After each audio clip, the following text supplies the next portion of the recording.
After 40 hours in Sea of Thieves, the pirate battles on the screen was as tense as my own internal battle over whether I was enjoying Sea of Thieves as a game. It was the prettiest online chat room ever. What here is an amazing foundation for a social experience that's beautifully realised, and it makes it frustrating that the gameplay loop is so repetitive and the progression is so stagnant. Anywho, this is Bailey from Unlocked Games, and this is our review for Sea of Thieves. Sea of Thieves' opening hours are a magical recipe of wonder and mystery. It never explains much, but figuring out the subtle, multi-layered functionality of everything from a compass to your sails is fun and surprising. Jaw-dropping lighting works in harmony with the dip-reach waves of the open sea as clouds puff in and out of existence.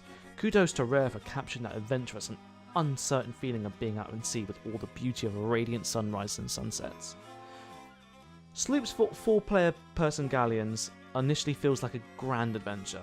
Something as simple as flocks of gulls could lead you to a shipwreck, which holds a message in a bottle with a riddle, which leads you to be buried treasure. With each a surprising discovery leads to another, Sea of Thieves nails that feeling of pulling on a thread to unravel a mystery. Everything seems placed with a purpose, so everything seems like it could hide treasure waiting to be uncovered. Getting to your destination is arguably the greatest part of Sea of Thieves. Even a simple thing like sailing a galleon or requires your team to raise, lower and angle 3 different sails just to get it moving. It feels good to be out at sea. The more you sail, the better you'll get at it. When combat erupts, you've got to steer, repair holes, bail water, fire cannons, and to be sure to be back on sails because this ship has to be turned hard to stay in cannon range.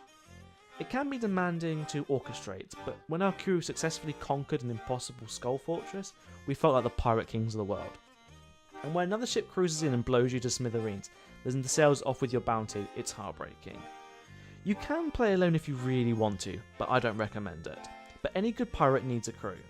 Random matchmaking works fine, but real friends are best because if you get people without mics or a cooperative spirit, you might as well set sail with a hole in your boat. Sea of Thieves works well when you're treated like a chat room or a party game, where it serves as a catalyst for having a good time with the people you're with. The skill of your crew is put to the test to ship-to-ship combat.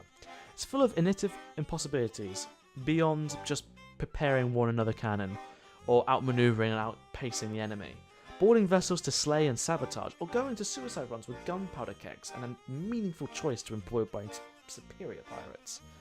But the forgiving spawn system places ships and crews you downed on nearby islands, which diminishes your victories when the same enemy shows up again and again to wear you down. Aside from the adventurous spirit, your chief reason to leave port is to undertake voyages, for one of the 3 companies with your mystery mission items. The Order of Souls asks you to find and kill undead captains, and merchant companies just need you to capture and deliver animals. This is your primary progress through Sea of Thieves. Besides finding random loots out in the world to turn in, or stealing other players' loot, that's it. That's the biggest weakness. The irony of earning legendary pirate stats only after dozens and dozens of hours working for these companies is ripe, and the grind in the endgame is just too long. Voyages do increase in complexity as you reward your own reputation with each faction, but little changes as a result, and the simplest combat system isn't deep enough to accommodate for the variety in your approach. They're just more of the same. Level 25 Order of Souls quests might require you to visit 4 different islands and slay up to 4 bosses for each. Sure, they'll throw hardier gold-plated skeletons at you that need to be splashed with water, or fast-moving shadow skeletons that can be stunned with a lantern, but it never fundamentally changes than the dull fetch and kill quest routine. My motivation to continue has been drained by the fact that your gold rewarded with your only good for purchasing new voyages and cosmetics for your ship. To be fair, there are plenty of options for each. Clothing pieces, weapons or ship parts will escalate in quality and price, but that doesn't change how you play at all. This reward system is as hollow as the ghost ship's hull. Whether or not I was having fun with Sea of Thieves boiled down to the people I was playing with. Though Sea of Thieves has an excellent foundation for something true to get down to the road, it has some glaring issues with variety, progression and rewards. But progressing to Pirate Legend is a long grind. Sea of Thieves needs to be more Brindley depth before its amazing voyage we've hoped for. But so far, it's a great competitive moment and a great start.